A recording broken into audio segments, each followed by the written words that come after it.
Okay, the consensus is in.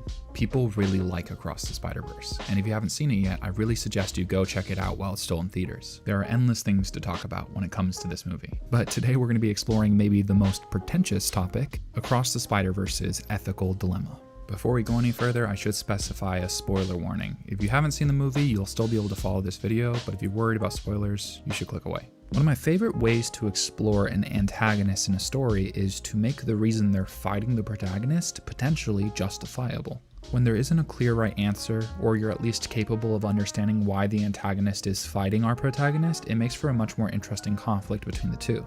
Okay, so here's the ethical dilemma. Is it okay to kill someone in order to save someone else? What if it's to save the entire universe, or all of the universes? There's a couple ways to look at this, but first let's talk about the idea of self-preservation. Most societies generally believe that if you act in self-defense, it's okay to kill someone to save yourself. And to some degree, people often extend that to those in their life. Many people would defend their loved ones in the same way they would defend themselves, especially if it came to a kill or be killed situation. And to some degree, I see this as an extension of self-preservation.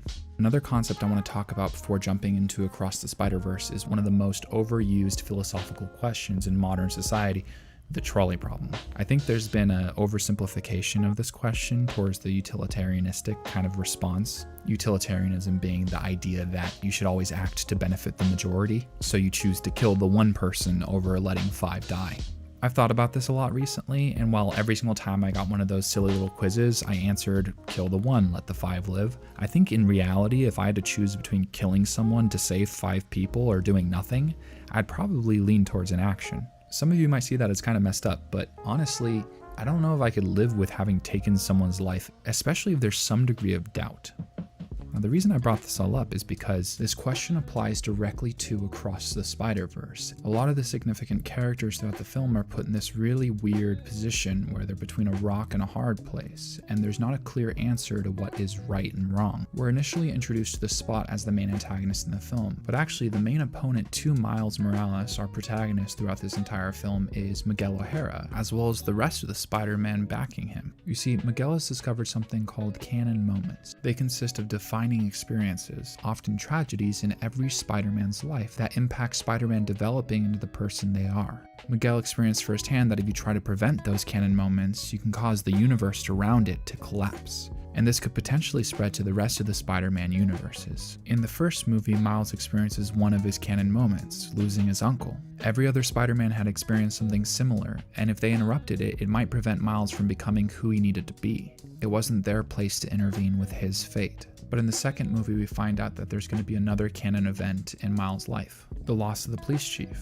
or in this case, Miles' father. If Miles finds out about this and interrupts it, there's a chance that his universe might fall apart, and that might spread to the rest of the universes connected to it. And suddenly we're back at that moral dilemma. Is it okay to stop Miles from saving his father? When I was watching this movie, I was surprised at how unsure I was about who was right. But the more I thought about it, the more I did research on moral ethics and whether or not there was a clear answer, I landed at this. I think Miles is right. Okay, here's why. Let's go back to what I was talking about in the beginning of this video. Is it justifiable to kill someone to save others?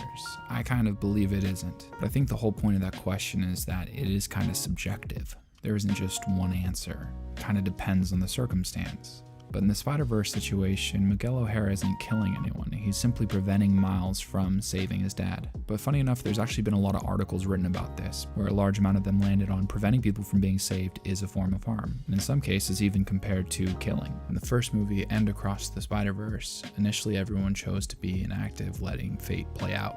And like I said before, it seems wrong to intervene. So when Miles found out that his father was going to die, and everyone chose to prevent him from going to save his father, that feels like the unethical decision. Is it objective? I don't think so, because I'm not sure there is an objective answer here. But I do know one of the most important parts. I think that Miles is acting in line with what Spider-Man would do. And what's remarkable about it is I think it's such an effective question that we see a lot of the other Spider-Men that are trying to do the right thing start to question whether or not what they're doing by preventing Miles is right. There's generally speaking a lot of harm in the world that happens because people are trying to do the right thing. But that's the beauty of Miles' character. Miguel highlights that he wasn't meant to be Spider-Man, but one of the biggest lessons he's learned through his journey A core part of who he is that ironically came from a canon moment in his life was the advice that his uncle gave him on his deathbed that I think really solidified this idea of who Miles is. He said, "You're the best of all of us, Miles." The entire first movie taught Miles Morales to take a leap of faith, to trust himself. Because when I think of Spider-Man, I think of a sometimes stupid but intense need to do what feels right.